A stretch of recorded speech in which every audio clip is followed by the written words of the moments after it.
नमस्कार दोस्तों, मैं पंकज वर्मा आप सभी का स्वागत करता हूं।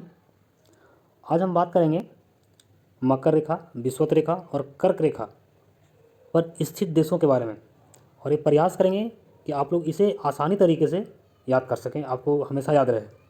तो इसके लिए हम कुछ ट्रिक्स का यूज करेंगे, जिसे आपको दिल पे नहीं लेना है, मतलब उसके अर्थ को, वो ट्रिक सिर्फ याद करने के लिए है। तो चलिए आइए हम बात करते हैं। आगे हम बात करते हैं मकर रेखा के बारे में। ये जो मकर रेखा है इसके बारे में, तो हम इधर से चलते हैं इस तरफ से, यानी कि ये आप देख रहे हैं दक्षिण अमेरिका कॉन्टिनेंट, ये उत्तरी अमेरिका है, ये अफ्रीका है, एशिया, यूरोप, ऑस्ट्रेलिया। तो इस प्रकार से हम यहाँ से शुरुआत करते हैं मकर रेखा। तो मकर रेखा किन किन देशों से अगर गुजरता है, तो इसी पे हम कैसे इसको अपने जेहन में हमेशा याद रखें, इस पे बात करेंगे। ऐसे तो आप लोग मैप से देखे भी होंगे कभी हमेशा। तो आइए देखिए, इस चलते हैं यहाँ। इसमें ब्राज़ील, पराग्वे, अर्जेंटीना और चिली, 4 देश ऐसे हैं दक्षिणी अमेरिका महाद्वीप में जिससे मकर रेखा होकर गुजरती है। अब इसको हम याद कैसे रखें, इसे हम एक ट्रिक यूज करते हैं इसके लिए। बाप अली, बाप अली। अब देखिए, बा से हो गया ब्राज़ील, याद रखिएगा, पा से पराग्वे, आ से अर्जेंटीना और ली से चिली। तो आप इस प्रकार से इसको याद रख सकते हैं, बाप अली। और इसको एक दो बार ऐसे आप मैप अपने पास रखिएगा, मैप को देखिएगा, ट्रिक को देखिएगा, एक दो बार ऐसे रिमाइंड कीजिएगा, माइंड में हमेशा याद रहेगा कि ये देश जो है मकर रेखा से होकर गुजरती है, साउथ अमेरिका का। अब इसी प्रकार हम आगे बात करते हैं अफ्रीका कॉन्टिनेंट के बारे में। तो अफ्रीका कॉन्टिनेंट की अगर बात कर लें तो सबसे पहले कौन कौन देश हैं इसको देख लेते हैं आगे। तो इसमें एक देश है मेडागास्कर, फिर है मोजाम्बिक, फिर दक्षिणी अफ्रीका, फिर है बोत्सवाना, उसके बाद है नामीबिया। तो इसके लिए हम एक ट्रिक यूज करते हैं, नेमो देवो ना। अब देखिए, इसका अर्थ थोड़ा सा समझ लीजिए। मेमो का अर्थ क्या होता है?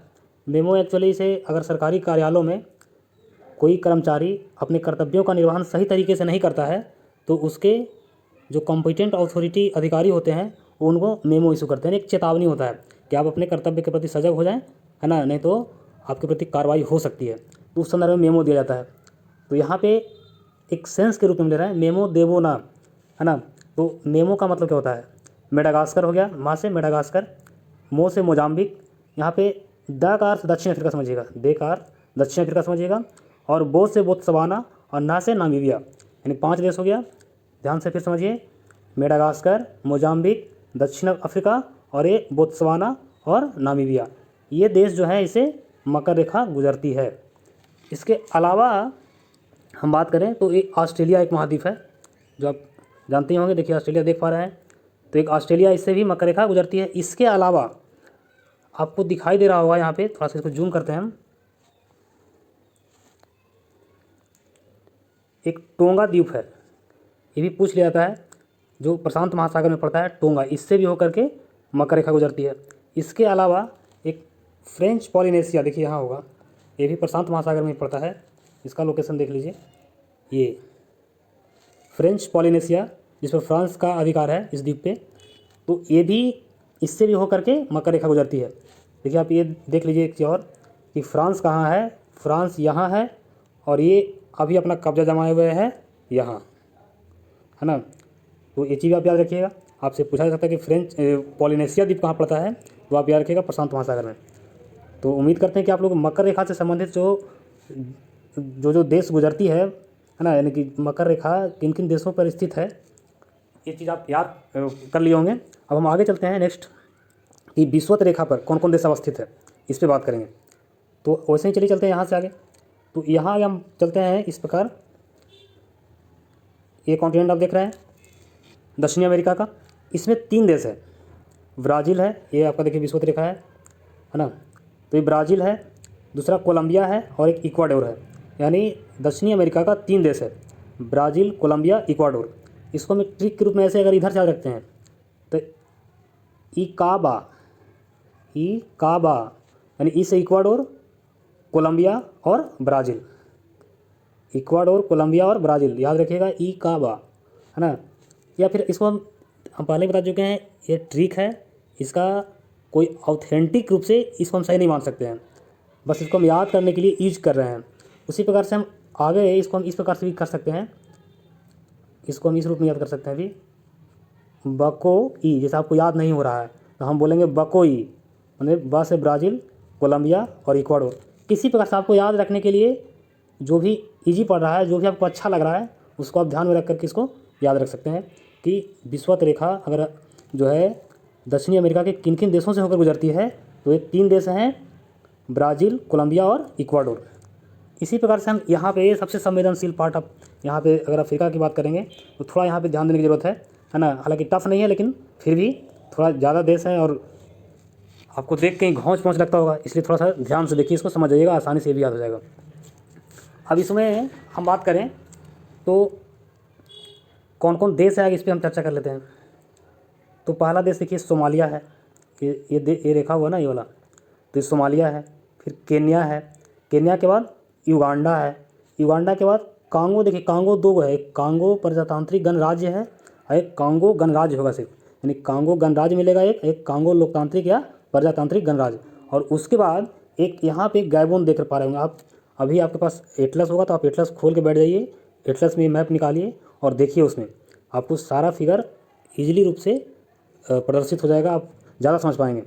जहाँ जहाँ हम लोकेशन एड्रेस कर रहे हैं वहाँ वहाँ आप देखिए अपने एटलस में। तो ये जो देश है, तो इसको हम इस रूप में याद रख सकते हैं। देखिए सोमालिया है, तो सो के यूं कांगो गए, कांगो गए, सो के यूं कांगो गए। अब देखिए सो के यूं कांगो गए, सो से सोमालिया, केन्या, युगांडा। अब कांगो कहेंगे तो 2 कांगो आएगा यहाँ पे, याद रखिएगा, एक कांगो गणराज्य और एक कांगो प्रजातांत्रिक गणराज्य। और गए का मतलब गैबोन, एक गैबोन देश है वो। तो ये यहाँ पे अफ्रीका के 5 देश हैं जिससे विषुवत रेखा होकर गुजरती है। इसके अलावा यहाँ पे एक द्वीप है, आप देख पा रहे होंगे, साओ टोम और प्रिंसिपे, साओ टोम और प्रिंसिपे, यहाँ पे एक द्वीप है, इससे भी हो करके विषुवत रेखा गुजरती है। इसके अलावा अगर हम बात करें इधर अपना एशिया तरफ, तो इधर देखिए आप ये लोकेशन देख रहे होंगे, एक मालदीव द्वीप है, तो मालदीव से होकर गुजरती है, फिर इंडोनेशिया से होकर गुजरती है, और इसके अलावा एक किरिबाती द्वीप है, इससे होकर गुजरती है। तो ये सब द्वीपीय देश हैं जिनसे होकर के विषुवत रेखा गुजरती है, जो कि किरिबाती प्रशांत महासागर में पड़ता है ना, और ये आपका हिंद महासागर में पड़ता है, मालदीव और इंडोनेशिया। ये आपका भारत है अपना, है ना। तो ये आपको ये याद हो गया होगा ये चीज़ें। अब आगे चलते हैं कर्क रेखा पर। कर्क रेखा की बात करें हम, तो यहाँ पे कर्क रेखा में सबसे पहले हम बात करते हैं एशिया से, चलते हैं। देखिए अगर हम एशिया में चलेंगे तो एशिया यहाँ से देखिए लाल सागर है, लाल सागर ये डिवाइड करता है, इधर अफ्रीका हो गया और ये आपका इधर ये एशिया है ना। तो हम एशिया में चलते हैं कि एशिया में जो है कर्क रेखा किन किन देशों से होकर गुजरती है, आपको समझना ही है यहाँ पे किन किन देशों से होकर गुजरती है। तो देखिए आप देख पा रहे होंगे सऊदी अरब है, इससे भी गुजरती है। यहाँ पे आप एटलस अगर खोल के देख रहे होंगे तो यहाँ पे देखोगे, यहाँ पे UAE है, यहाँ पे यानी संयुक्त अरब अमीरात। उसके बाद ओमान है, इससे भी गुजरती है। फिर भारत में एंट्री होता है, भारत, यहाँ पे बांग्लादेश, म्यांमार, चाइना और ताइवान। ये देश जो है इनसे अभी आपको जो बताया गया वो सब देशों से गुजरती है। तो इसके लिए हम ट्रिक यूज करते हैं, अरब को भाया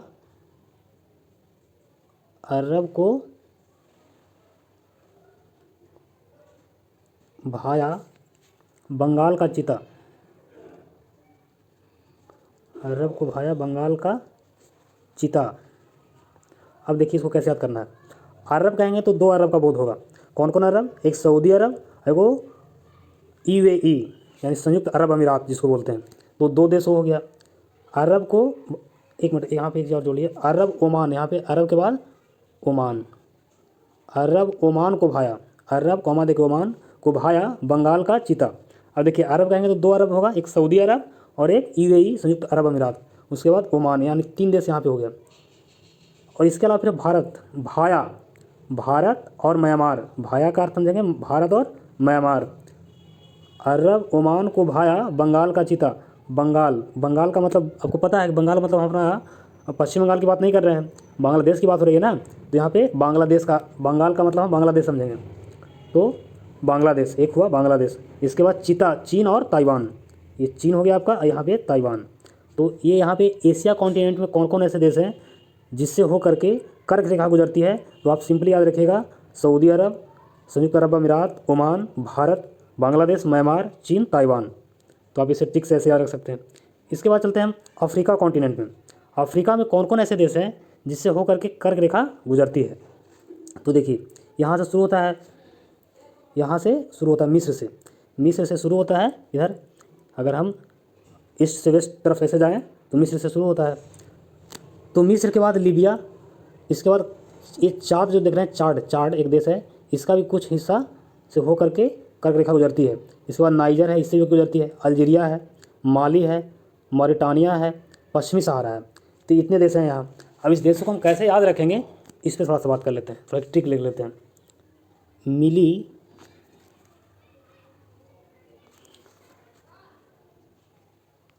मिली चना अम्मा माप।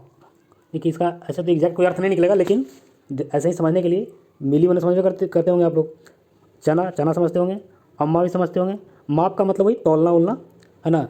तो देखिए, अब इसका सेंस समझिए। मिली यानी मिस्र, लीबिया, मिस्र, मिली, लीबिया।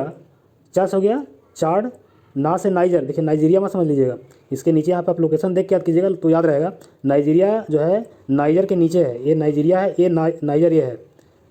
तो मिली यानी कि मिस्र, उसी को इजिप्ट भी बोलते हैं। मिस्र, लीबिया, ये हो गया चाड, आई ना से नाइजर। अल्जीरिया, आ से अल्जीरिया, और माली, अम्मा, अल्जीरिया और माली। और माप का मतलब हो गया मॉरिटानिया, और ये पश्चिमी सहारा, पास से हो गया पश्चिमी सहारा। ये जो देश देख रहे हैं आप, यहाँ पे पश्चिमी सहारा है। तो ये अफ्रीकी कॉन्टिनेंट है जिससे हो करके कर्क रेखा गुजरती है। तो उम्मीद करते हैं कि आप समझ गए होंगे इसको, और अब एक दो बार ट्रिक को देखिएगा तो याद आ जाएगा फिर, और ध्यान में रहेगा कि ये देश जो है इससे होकर के कर्क रेखा गुजरती है। इसके अलावा एक चीज़ और यहाँ पे इंपॉर्टेंट फैक्ट ये है कि अफ्रीका एक ऐसा महादेश है जिससे तीनों रेखाएं यानी कर्क रेखा, मकर रेखा और विषुवत रेखा, ये देख पा रहे होंगे, मकर रेखा हो गया, ये विषुवत रेखा और एक कर्क रेखा, तीनों रेखा इससे गुजरती है, इससे अफ्रीका महादेश से। ये भी अपने आप में एक यूनिक क्वेश्चन है। अब इसके अलावा हम बात करते हैं इधर अमेरिकी कॉन्टिनेंट की। तो अमेरिका कॉन्टिनेंट में सिर्फ ये दो देश देख रहे हैं आप, एक बहामास और एक मैक्सिको। ये दो देश ही ऐसे हैं जिनसे हो करके कर्क रेखा गुजरती है। इसके अलावा यहाँ पे आप देख रहे होंगे हवाईयन द्वीप, ये हवाईयन द्वीप है जो इस पर अमेरिका का कंट्रोल है, प्रशांत महासागर में पड़ता है। ये भी क्वेश्चन आपसे पूछा जाता है कई बार, ये हवाईयन द्वीप किस महासागर में है, तो प्रशांत महासागर में है, और उस पर अमेरिका का कंट्रोल है, जो सामरिक दृष्टि से काफ़ी महत्वपूर्ण है अमेरिका के लिए। तो इससे भी होकर के कर्क रेखा गुजरती है। तो आपको यहाँ पे याद रखना है, मूलतः यहाँ पे तो ये तो याद रहेगा, मैक्सिको और बहामास तो आसानी से याद रहेगा आपको, है ना। एक बार फिगर अगर देख लीजिएगा मैप तो आसानी से याद रहेगा, लेकिन मेन आपको उलझन है यहाँ पे। तो यहाँ पे आप ट्रिक का यूज़ कीजिएगा, और भारत के संदर्भ में जो एशिया के संदर्भ में है, इसके संदर्भ में भी आप ट्रिक का यूज़ कीजिएगा, तो आपको ये याद रहेगा। अब आगे आपको हम चलते हैं कि ये जो ट्रिक है ये सबको हम लिख करके आपको, आप इसका स्क्रीनशॉट भी ले सकते हैं, इसको आसानी से एक बार और समझ लेते हैं। ये तो मैप से समझे, एक बार लिख के समझ लेते हैं। तो चलिए नेक्स्ट चलते हैं आगे। जैसे यहाँ पे मकर रेखा की बात करेंगे, तो मकर रेखा से कौन कौन देश गुजरता है, तो आपको हम बात किए थे साउथ अमेरिका में ब्राज़ील, पराग्वे, अर्जेंटीना और चिली। इसके लिए ट्रिक यूज किए थे बाप अली। अब ये सब चीज़ें जो है आप दिल पे नहीं लीजिएगा, बस इसको एक ट्रिक के रूप में आप याद करने के वजह से कि हमको बस याद करना है, ऐसे याद रहेगा। और सिर्फ ऐसे ट्रिक याद कीजिएगा या देश याद कीजिएगा तो भूल सकते हैं आप। जब भी इसको याद कीजिए, देखिए तो मैप को सामने रखिए, तब याद ज़्यादा लंबे समय तक रहेगा। तो इसलिए मैप भी खोल के इसको पढ़िए। चलिए इसी प्रकार से आगे चलते हैं। फिर अफ्रीका कॉन्टिनेंट में कौन कौन से देश हैं जिससे मकर रेखा गुजरती है, तो आपको इसमें बताए थे मेडागास्कर, मोजाम्बिक, दक्षिण अफ्रीका, बोत्सवाना, नामीबिया, है ना। तो इसके लिए ट्रिक यूज किए थे मेमो देवो ना, है ना। मेडागास्कर, मोजाम्बिक, दक्षिण अफ्रीका और बोत्सवाना और नामीबिया। इसके अलावा ऑस्ट्रेलिया से टोंगा द्वीप और फ्रेंच पोलिनेशिया की बात किए थे, है ना। अब इसी प्रकार से आगे चलते हैं विषुवत रेखा के संदर्भ में। तो विषुवत रेखा के संदर्भ में बात करें तो कौन कौन, आगे हम बात कर लेते हैं साउथ अमेरिका की। साउथ अमेरिका में कौन कौन देश है? Brazil, Colombia, Ecuador. इसको हम ट्रिक बताए थे, बको ई यानी ब्राज़ील, कोलंबिया और इक्वाडोर, या तो ई काबा, आपको जैसे इच्छा हो वैसे याद रखिए इसको। नेक्स्ट है अफ्रीका। अफ्रीका कॉन्टिनेंट में विषुवत रेखा से कौन कौन देश गुजरती है, या कौन कौन देश अवस्थित है? तो चलिए यहाँ पे देखिए, अफ्रीका में बात करें तो सोमालिया, केन्या, युगांडा, है ना, कांगो गणराज्य और कांगो लोकतांत्रिक गणराज्य, और एक है गैबोन। इसके लिए हम ट्रिक यूज किए थे, सो के यू कांगो गए। तो आप सो के मतलब सोमालिया, केन्या, युगांडा, है ना, कांगो में 2 है, कांगो गणराज्य, कांगो लोकतांत्रिक गणराज्य, और गए मतलब गैबोन। इसके अलावा इस द्वीप की बात किए थे हम, जो अटलांटिक महासागर में है, अफ्रीकी कॉन्टिनेंट के ठीक बगल में, उसके ठीक हम कहें तो पश्चिम में यानी वेस्ट में साओ टोम और प्रिंसिप द्वीप है, इससे भी होकर के विषुवत रेखा गुजरती है। इसके अलावा हम हिंद महासागर में बात करें तो मालदीव और इंडोनेशिया है, जिससे होकर के विषुवत रेखा गुजरती है। इसके अलावा फिर किरिबाती द्वीप की बात किए थे। ये सब जो लिखा हुआ है, ये हम इस पर बात कर चुके हैं फिगर के माध्यम से भी, है ना। इसी प्रकार से अगर हम कर्क रेखा की बात किए फिर कि कर्क रेखा से कौन कौन सा देश गुजरता है या कौन कौन देश अवस्थित है, तो इसमें बात किए थे एशिया में 8 देश है। कौन कौन है? सऊदी अरब है, यूएई है, ओमान है, भारत है, म्यांमार है, बांग्लादेश है, चीन और ताइवान है। इसका ट्रिक है, अरब को भाया बंगाल का चिता। अरब का मतलब 2 अरब, एक सऊदी अरब और एक संयुक्त अरब अमीरात। भाया मतलब भारत और म्यांमार, बंगाल का मतलब बांग्लादेश, चिता मतलब चीन और ताइवान। नेक्स्ट, इसी प्रकार से अफ्रीका कॉन्टिनेंट में कौन कौन देश है जो कर्क रेखा से होकर गुजरती है या कर्क रेखा पर अवस्थित है, तो इसकी बात करेंगे तो इसमें है मिस्र, लीबिया, चाड, नाइजर, अल्जीरिया, माली, मॉरिटानिया और पश्चिम सहारा। तो यहाँ पे मिली, इस पर टिक की बात कर लेते हैं। मिली का मतलब मिस्र, लीबिया, चाड और ना से नाइजीरिया नहीं। अम्मा का मतलब अल्जीरिया और माली, और मॉरिटानिया और पश्चिम सहारा। इसको इस प्रकार से याद रखिएगा। इसके अलावा नॉर्थ अमेरिका की बात करें तो 2 ही हैं, एक बहामास और एक मैक्सिको। इसके अलावा हवाईयन द्वीप है, वो प्रशांत महासागर में, वो भी उससे भी होकर के विषुवत रेखा गुजरती है। अब चलिए अब जो है कुछ हम प्रश्नों पे बात कर लें। ये जानने के बाद अगर हम कुछ प्रश्न सॉल्व कर लेते हैं तो माइंड का व्यायाम हो जाएगा इस संदर्भ में, है ना। तो चलिए हम क्वेश्चन पे चलते हैं। जैसे निम्नलिखित समूहों में से किस एक देश में भूमध्य रेखा गुजरती है? देखिए इसको समझिएगा ध्यान से, इसको ध्यान से समझिए। कारण निम्नलिखित समूहों में से किस एक के देशों में से भूमध्य रेखा की एक ग्रुप दिया हुआ है, इस ग्रुप में आपको चुनना है। तो देखिए ब्राज़ील है, जाम्बिया है, मलेशिया है। ये तो होगा नहीं, जाम्बिया और मलेशिया ये सही कट गए। देखिए फिर है कोलंबिया, केन्या और इंडोनेशिया। अब देखिए भूमध्य रेखा की बात की जा रही है, ध्यान रखिएगा। भूमध्य रेखा यानी कि यहाँ पे हम अगर दक्षिणी अमेरिका में बात करेंगे तो बात करेंगे ई काबा, है ना। तो यहाँ पे काबा मतलब कोलंबिया या बकोई, अभी हम इसमें बताए थे। तो ई यानी कि ई दक्षिणी अमेरिका का एक देश है। इसके बाद केन्या ई अफ्रीकी कॉन्टिनेंट का देश है और ये एशियन देश है। तो यहाँ पे ये तीनों जो है ये भूमध्य रेखा से होकर गुजरती है, बाकी ये सब देश भूमध्य रेखा से होकर नहीं गुजरती है। नेक्स्ट, अगला क्वेश्चन है, भूमध्य रेखा निम्नलिखित में से किस देश से होकर नहीं गुजरती है? देखिए ध्यान से समझिए, भूमध्य रेखा जो है किस देश से होकर नहीं गुजरती है? तो केन्या से होकर गुजरती है, बिल्कुल गुजरती है ना। हम अभी याद किए थे, सो के गए, है ना, कांगो। तो यहाँ पे केन्या गुजरती है, इंडोनेशिया ये भी गुजरती है, ब्राज़ील ये भी, मैक्सिको नहीं गुजरती। इससे जो है कर्क रेखा गुजरती है लेकिन भूमध्य रेखा नहीं। तो यहाँ पे सही उत्तर हो जाएगा बी। नेक्स्ट क्वेश्चन है, निम्नलिखित देशों में से कौन भूमध्य रेखा पर अवस्थित है? देखिए ध्यान से, भूमध्य रेखा पर अवस्थित है। अब ये देखिए ब्रुनेई ये तो है नहीं, इसके बाद केन्या ये है, कोलंबिया है, वेनेजुएला ये नहीं है। यानी अब 2, 3 जिस ऑप्शन में रहेगा वही आंसर हो जाएगा। तो 2, 3 हमारा बी में है, इसलिए आंसर हो जाएगा बी। नेक्स्ट क्वेश्चन है, भूमध्य रेखा गुजरती है। देखिए एक ही टाइप का क्वेश्चन है सब, बस ध्यान उलट फिर के पूछा गया है। भूमध्य रेखा गुजरती है किससे? आपको पता है, केन्या भी बार बार पढ़ रहे हैं, सो के गए। तो यहाँ पे केन्या, ये सही उत्तर हो जाएगा, केन्या इससे गुजरती है, बाकी ये सब जो है इससे नहीं गुजरती है। सही उत्तर सी। इसी प्रकार से आगे क्वेश्चन, जिस अक्षांश पर वार्षिक तापांतर न्यूनतम होता है। देखिए वार्षिक तापांतर का मतलब होता है कि जहाँ पर का वर्ष का अधिकतम तापमान और न्यूनतम तापमान का अंतर, किसी स्थान के जो वार्षिक तापमान में सबसे न्यूनतम तापमान और अधिकतम तापमान का जो अंतर होता है वही वार्षिक तापांतर होता है। वो कहाँ पे होता है? तो वो भूमध्य रेखा पर होता है, इसलिए कि यहाँ पे हमेशा टेम्परेचर हाई रहता है ना। तो इसलिए यहाँ पे तापमान में ज़्यादा अंतर नहीं पाया जाता है, यानी कि वार्षिक तापांतर जो होता है यहाँ पे न्यूनतम होता है। तो सही उत्तर हो जाएगा भूमध्य रेखा। नेक्स्ट प्रश्न है, निम्नलिखित नगरों में से कौन सा एक भूमध्य रेखा के सर्वाधिक निकट है? देखिए ये क्वेश्चन अगर आप लोकेशन ऐसे भी माइंड में अगर रखिएगा तो ये सब क्वेश्चन बन जाएगा कि कहाँ पे क्या है। तो देखिए अभी आप पढ़े ये सब, कोलंबो कहाँ पे है, मनीला कहाँ पे है, जकार्ता कहाँ है, सिंगापुर कहाँ है। ये थोड़ा सा कॉम्प्लिकेटेड क्वेश्चन होता है इस प्रकार का, लेकिन आप ध्यान रखिए इस क्वेश्चन के लिए हम एक फिगर का यूज करते हैं, आप समझ जाइएगा इससे, है ना। आपका अगर मैप पे बढ़िया पकड़ रहेगा तो इस प्रकार का क्वेश्चन आप बना पाइएगा। तो देखिए यहाँ पे हम बात करें कोलंबो, कोलंबो आप ये देख रहे हैं, कोलंबो आपका ये रहा, है ना। सिंगापुर देखिए ये है, और जकार्ता की बात करें ये आपका सिंगापुर, कोलंबो, जकार्ता देखिए यहाँ है, और मनीला यहाँ है। तो आप आइए आपका विषुवत रेखा है, तो आप जाहिर से अनुमान लगा लें कि विषुवत रेखा के सबसे करीब कौन है? सिंगापुर। सिंगापुर एकदम छोटा सा द्वीप है, इसको आप गूगल पे इसको देख सकते हैं किस प्रकार से है यहाँ पे, या तो फिर आपके पास बढ़िया मैप है तो मैप में भी इसका स्पष्ट रूप से इसको देख सकते हैं। एक छोटा सा द्वीपीय देश है ये, है ना। तो इसका सही उत्तर हो जाएगा सिंगापुर। यहाँ पे सही उत्तर हो जाएगा आपका यहाँ पे सिंगापुर। नेक्स्ट क्वेश्चन है,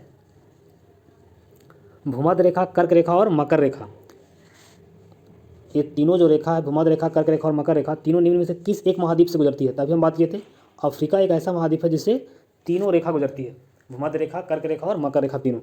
तो आपका सही उत्तर अफ्रीका महादेश।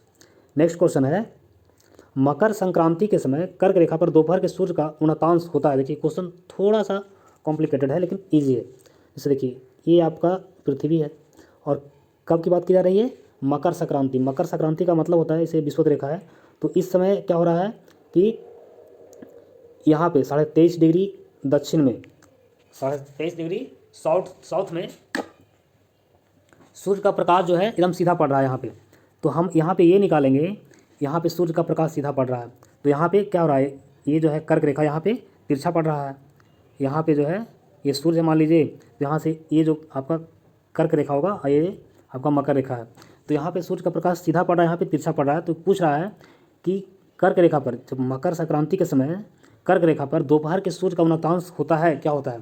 तो देखिए अब यहाँ पे हम ये निकालें कि हाँ ये दोनों में डिफरेंस कितना डिग्री का है, कर्क रेखा और मकर रेखा में। तो यहाँ देखिए ये 0 डिग्री है, 23.5 डिग्री इधर भी होता है नॉर्थ में, 23.5 डिग्री नॉर्थ और 23.5 डिग्री साउथ। तो इसका मतलब दोनों को हम जोड़ देंगे तो यही इसका डिफरेंस है ना, दोनों कर्क रेखा और मकर रेखा का जो डिफरेंस है वो 23 40 एक 47 डिग्री का डिफरेंस है। तो यहाँ पे जो कोण बन रहा होगा सूर्य के रेखा का, तो यहाँ पे जो कोण बन रहा होगा वो कितना बन रहा होगा? यहाँ पे तो 90 डिग्री बन रहा है, यहाँ पे आपका 90 बन रहा है मकर रेखा पे। तो यहाँ पे 90 में से अगर 47 घटा देंगे तो बचेगा 43, यानी यहाँ पे जो है 43 डिग्री का कोण बन रहा है, यहाँ पे 43, यानी कि कर्क रेखा पे 43 डिग्री का कोण बन रहा है। यही सूर्य का दोपहर के समय जो सूर्य का उन्नतांश यानी कोण का जो मान होगा वो 43 डिग्री होगा, बी सही उत्तर। नेक्स्ट क्वेश्चन है, मकर रेखा नहीं गुजरती है, कहाँ से नहीं गुजरती है, ये आपको क्वेश्चन पूछा जा रहा है। तो देखिए मकर रेखा यानी कि सबसे नीचे वाला रेखा, तो नीचे वाला में क्या यूज किए थे हम? ये सब जो देश है अर्जेंटीना, पराग्वे, ब्राज़ील, ये सब किस महादेश का देश है? ये सब है दक्षिणी अमेरिका का देश। तो यहाँ पे हम ट्रिक यूज किए थे, बाप अली, ब्राज़ील, पराग्वे, अली, आ से अर्जेंटीना और चिली होता, लेकिन बोलीविया है, ये नहीं होगा। तो सही उत्तर हो जाएगा ये, इससे होकर के मकर रेखा नहीं गुजरती है। वो 4 देश हैं उत्तरी दक्षिणी अमेरिका का, ब्राज़ील, पराग्वे, अर्जेंटीना और चिली। इसी प्रकार नेक्स्ट क्वेश्चन है, निम्नलिखित देशों पर विचार कीजिए। देखिए देश का नाम है ऑस्ट्रेलिया, नामीबिया, ब्राज़ील, चिली। जैसे आप देश का नाम ले रहे हैं आपका माइंड में लोकेशन घूमना चाहिए, ऑस्ट्रेलिया कहाँ है, नामीबिया कहाँ है, ब्राज़ील कहाँ है, चिली कहाँ है। अब देखिए ये सब जो भी देश है ये सब विषुवत रेखा के नीचे है, यानी कि दक्षिणी गोलार्ध में है ना।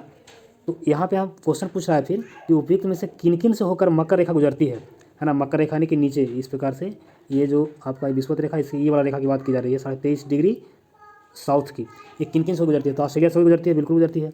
नामीबिया से भी गुजरती है, बिल्कुल गुजरती है ना। नामीबिया जो है आपका यहाँ पे आप ये यूज किए थे मेमो देवो ना, तो यहाँ पे नामीबिया हो जाएगा। ब्राज़ील बिल्कुल अभी बाप अली इस पर भी चर्चा हुआ, यानी कि ब्राज़ील और चिली, तो ये भी गुजरती है। तो यहाँ पे सही विकल्प हो जाएगा आपका, सही विकल्प हो जाएगा 1, 2, 3 और 4, सभी ये सभी जो है आंसर इसमें हो जाएंगे। इसी प्रकार नेक्स्ट क्वेश्चन है, जब सूर्य की किरणें मकर रेखा पर लंबवत चमकती है, जब सूर्य की किरणें मकर रेखा पर लंबवत चमकती है तो भारत में निम्नलिखित में से कौन सी घटना घटित होती है। देखिए अब ऑप्शन है, ऑप्शन ए पर बात करें तो आगे हम एक क्वेश्चन समझ लेते हैं क्या कह रहा है। सूर्य की किरणें मकर रेखा पर लंबवत चमकती है, जैसे ये आपका पृथ्वी है और इस समय क्या है कि सूर्य की किरणें जो है ये 23.5 डिग्री, जब मकर रेखा पर लंबवत चमकेगी तो 23.5 डिग्री साउथ पे सीधा सूर्य का प्रकाश पड़ रहा है, इसका मतलब तो लंबवत पड़ रहा है यहाँ। तो भारत में निम्नलिखित में से कौन सी घटना घटित होती है। तो ऑप्शन ए है उत्तर पश्चिम, यानी उत्तर, देखिए भारत का स्थिति यहाँ पे है तो करा उत्तर पश्चिम भारत में उच्च वायु दाब विकसित होता है। अब उच्च वायु दाब और निम्न वायु दाब कब होता है ये समझिएगा, जहाँ पे टेम्परेचर अधिक रहेगा, जहाँ पे टेम्परेचर अधिक रहेगा तो वहाँ पे क्या होता है, वहाँ का वायु गर्म होने करके ऊपर चली जाती है तो वहाँ पे निम्न वायु दाब का क्षेत्र बन जाता है। जैसे जो भूमध्य सागरीय क्षेत्र है ना, यानी विषुवत रेखा के जो आसपास का क्षेत्र है वो उच्च दाब का क्षेत्र कहा जाता है, क्योंकि वहाँ पे वर्षों टेम्परेचर वर्ष भर अधिक रहता है, इसलिए जो वायुमंडलीय जो गैसें हैं पृथ्वी की सतह से लगी हुई वो ऊपर चली जाती है तो वहाँ पे निम्न वायुदाब का क्षेत्र बन जाता है। जहाँ पे टेम्परेचर कम रहेगा वहाँ पे उच्च वायुदाब का क्षेत्र विकसित होगा।